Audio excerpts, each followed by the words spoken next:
dari 6.666 ayat yang terdapat di dalam Al-Quran, tidak kurang dari 1.000 ayat berisikan tentang janji-janji Allah Subhanahu wa ta'ala.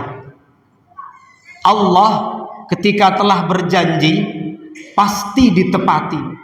Berbeda dengan manusia yang sering mengumbar janji namun tak kunjung ditepati. Tinggal bagaimana kita yakin dan percaya apa tidak dengan janji-janji Allah Subhanahu wa ta'ala tersebut. Di antara janji-janji Allah terdapat dalam Al-Quran surah Ibrahim ayat 7. Allah Subhanahu wa ta'ala berfirman, la in syakartum la azidannakum. Jika kalian bersyukur, maka aku Allah Subhanahu wa ta'ala akan tambahkan nikmatku kepadamu. Hadirin yang dirahmati Allah, janji Allah yang pertama, apabila kita ingin apa yang kita miliki saat ini, semua yang kita miliki saat ini ingin ditambah, ingin berkah, maka modal awalnya adalah bersyukur. Pertanyaannya, bagaimana cara bersyukur? Tasarrufu ni'amillah fi sabili mardatih. Berupaya melaksanakan, mengeluarkan apa yang telah Allah berikan pada kita, karunia yang Allah berikan pada kita, kita upayakan, kita keluarkan di jalan yang diridhoi oleh Allah Subhanahu wa ta'ala. Allah memberikan kita kesehatan, maka jika kita ingin sehat kita ditambah oleh Allah, maka kuncinya adalah kita gunakan sehat kita untuk beribadah di jalan Allah Subhanahu wa ta'ala. Allah titipkan kepada kita harta yang berlebih, maka jangan lupa dalam harta yang Allah titipkan pada kita itu ada milik orang lain, ada hak orang lain, ada zakat, ada infak, ada sedekah. Maka jika kita ingin harta kita ditambah, ingin berkah, maka kuncinya adalah jangan pelit.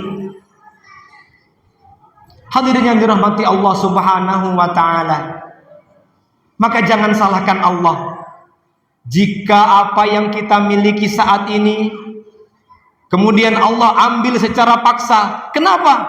Karena kita tidak bersyukur dengan cara yang benar.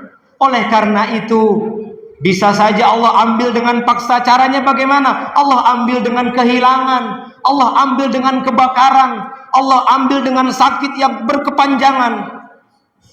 Maka kuncinya ialah bersyukur atas apa yang telah Allah berikan pada kita. Ini janji Allah yang pertama. Kemudian janji Allah yang kedua terdapat dalam Quran surah Al-Baqarah ayat 152.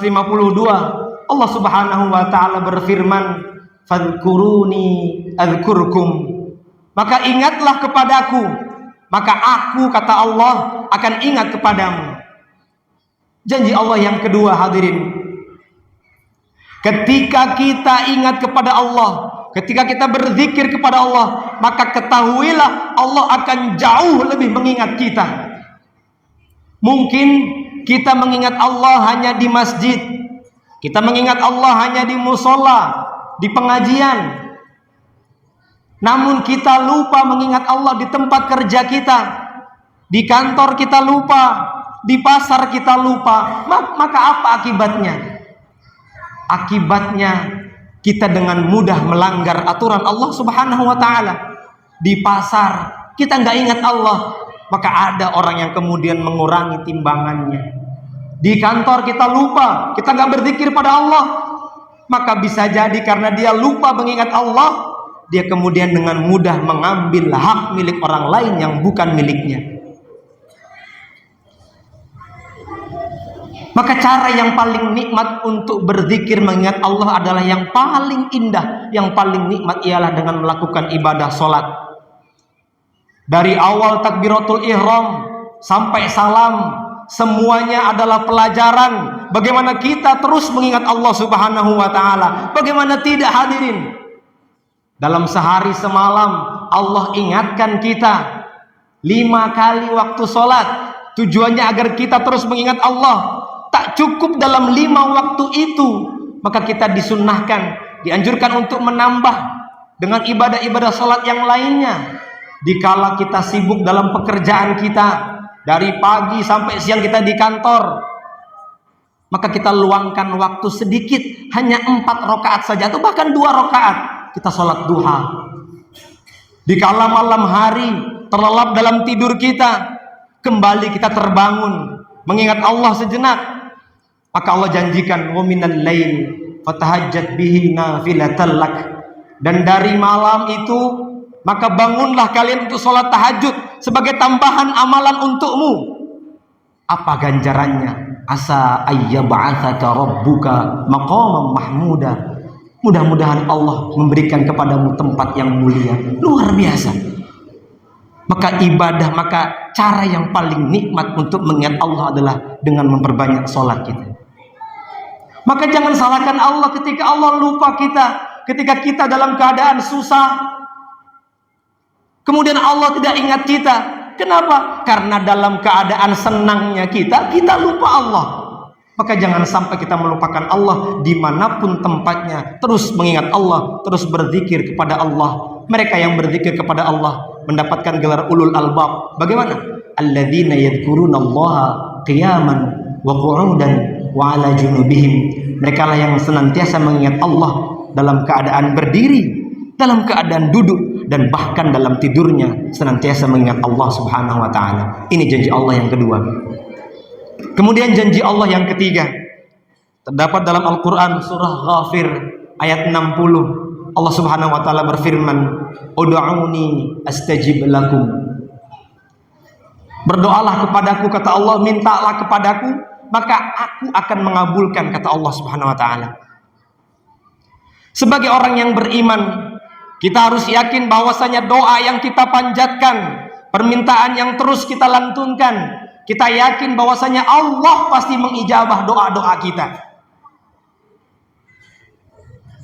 Namun ijabah doa itu adalah hak prerogatif Allah. Ijabah doa itu bukan semau kita. Terserah Allah mau kasih apa bentuknya.